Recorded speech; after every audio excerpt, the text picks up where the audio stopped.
Hi everyone. Guess what? Today is Sabbath, also Easter. I'm not in church today, so I want to do a little Bible study right about now because I'm on a topic that's bothering me, and this is why parents refuse to read the Bible with their kids or having the kids read the Bible. This is a problem, like a huge problem. They take Bible out of school. So I'm thinking that the parents need to take it up in hand and help the kids to understand how God is, how we should walk, how we should live, because the Bible is like a guiding light to our path. And I think it's imperative that a lot of parents help the kids with Bible study. So today's topic is introduce your kids to the Bible, and taking this Bible study from Proverbs 22 and verse 6. It says, train up a child in the way he should go, and when he get old, he will not depart from it. So say for instance, you grow your kids in church and you teach them the will of God. And whether or not they're in church or they're out of church or they're not going to church, I think it's our duty as parents to introduce the Bible to our kids. We wake up our kids 5 o'clock at morning time sometimes to go to school, right? We get them on the bus. We drove them to school. We do everything possible so our child could get an education, right? Why is it the most important thing in life is to get closer to God and to learn more about Him? So the kids them don't come be atheists. So the kids them don't come be a hater, a killer, and whatnot. I mean, if you introduce them to the Bible, I'm not saying that they can't do that when they get older, but the majority counts. If you help your kids to understand God, okay, there's a possibility they might grow up and knowing that killing is a sin, or hating is a sin, jealous, malice, keeping is a sin, envy is a sin, lusting of the flesh is a sin, and how imperative it is to work to achieve your goal, right? Why is it that parents refuse to read the Bible with their kids? But yet you could help them with their homework. You could help them with their mathematical problem. You could help them with sociology. You could help them with science. You could help them with writing, history. You do all that. But what you fail to understand, and we parents fail to understand, that in school it's more about science over God. They are introducing all of those stuff to your kids. They're brainwashing them in school, telling them more about science, how men come from monkeys, and how there was a big bang, and you farm from out of the bush, and how people come in existence. When if we, the parents, were to introduce the Bible to our kids and say, listen, my Bible tells me in Genesis that in the beginning, God made man. And I'm going to turn my Bible to Genesis. And you will see where the Bible definitely tells you how creation came about. Okay? But in schools or elsewhere, they're telling them that science is the existence of human being. In the beginning, God created the heavens and the earth. And the earth was without form and void, and darkness was upon the face of the earth, and God and the Spirit moved upon the face of the waters.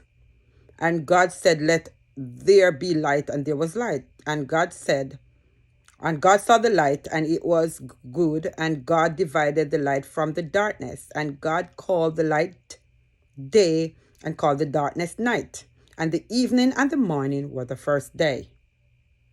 And God called the light darkness, and the darkness night, and the evening and the morning were the first day. So the reason why I repeat this, it even tells you when the first day began in the Bible, in Genesis 1. And God said, let there be firmament upon the earth, the midst of the water, and let's divide the water from the waters. And God made the firmament and divided the waters which were under the firmament from the waters which were the firmament, and it was so.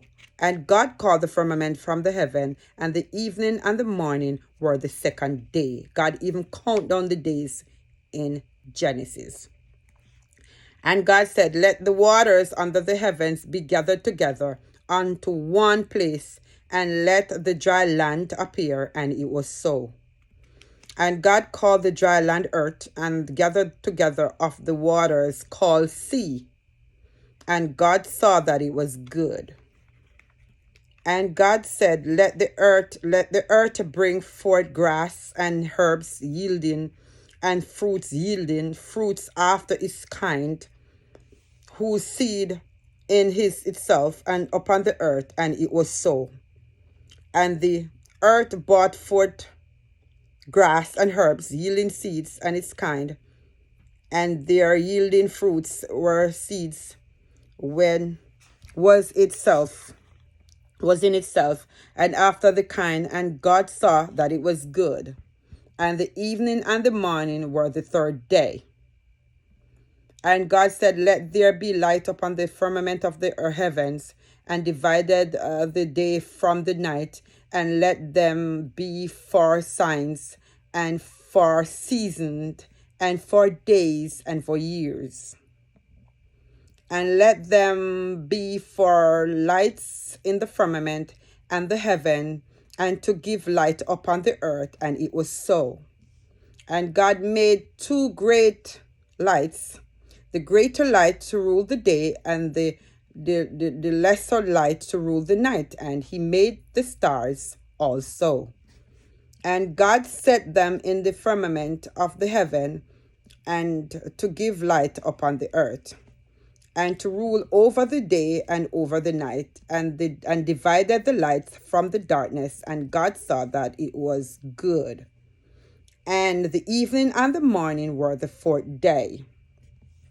And God said to and God let the waters bring forth abundantly, and moving creatures that had life, and fold that made fly above the earth, and in the open firmament of heaven.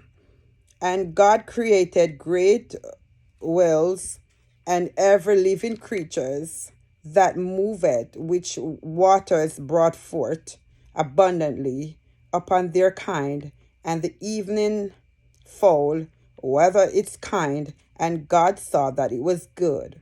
And God blessed them, saying, be fruitful and multiply, fill the waters in the sea, and let fowls multiply in the earth. And the evening and the morning were the fourth day.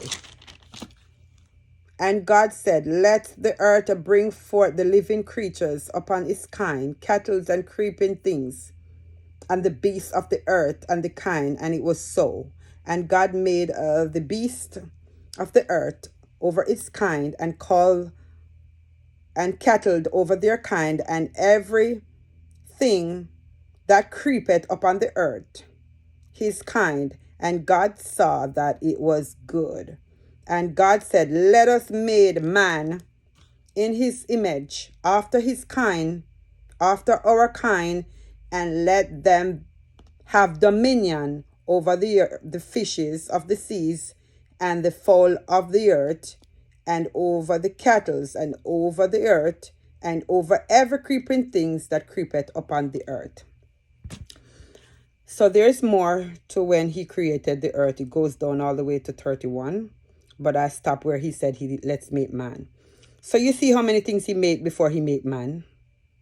He made a lot of things before he made man. And at the end of the day, he counted everything that he made on the day in which he made them. But the seventh day, which is the Sabbath, he rested from all his labor. That was an example too for us to follow, that he rested on that particular day. Okay, from all his work. He ceased from all his work. But imagine our kids being brainwashed, right? With a lot of things that I cannot get into on my video. They've been brainwashed. So it's us, the parent, to teach our kids the right from wrong, right? So it's not in their own way that they should determine whether or not they should read the Bible or not. I'm not saying that kids who parents don't teach them, they just get up one day and said, okay, I'm going to go read the Bible. Yes, they will do that. But it's our job, it's our duty as parents to introduce the Holy Bible. It's our duty to introduce the Holy Bible, the good book, to our kids. There's nothing in it, okay, that is worse than what they're studying in school. Okay.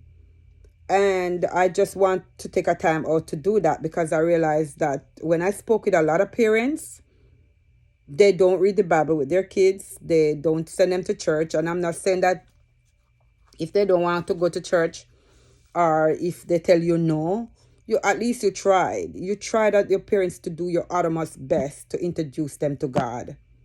You tried. But a lot of parents do not and refuse to do it. And then you wonder why the kids grew up worshiping Satan over God, are doing things in which they're not supposed to do, are participating in stuff in which they're not supposed to do. Us, the parents, has to put a stop to all of this nonsense about how much human beings were created from animals and whatnot. A lot of people don't know that God controls the rain, the stars, the moon, the earthquakes, and a lot of things that goes on in our days now. They do not know what it's about, because they have no way of telling, because they refuse to read the Bible. Just saying. So please, I'm begging you, today is the Sabbath. I'm not in church, but I like to do Bible study. And if you're one of them out there who love to do Bible study with and wanna us to do it together, you could send me messages in my messaging app, where you could let us study together. I want to study the Bible with a lot of people, because I don't know everything about the Bible. I'm not a genius in that sense. I'm not a pastor. I'm a person who love to read the Bible, love to know about Bible stories, and love to indulge myself into it. So if you're one of those people who want us to have Bible study, I'm available every Saturday. Every Sabbath, we could get into whatever chapters of the Bible you want to get into. I'm ready to get into it with you. I like Bible study, and I'm up for the challenge. I would love to form a Bible study group, and I would love to know whoever is interested. You teach me, I teach you. We work, we learn together. We pray before we begin. And even if you're a Sunday day worshiper, even though I'm a Seventh-day Adventist, you're a Sunday day, we worship in the same God. So I would not have any problem with that, as long as you're not going to come challenge me and tell me that the Sabbath is done away with. Then we'll be all right. Other than that, I just want you to know that I'm available for Bible study, whoever want to participate in it. I love you all for watching this video. Please subscribe, share this video to somebody who you know refuse to read the Bible with their kids, or refuse to send their kids to church, or anybody in your family who might do well with this information. Share it, like it, subscribe, come back for more. I love you all. Have a great day. Bye bye.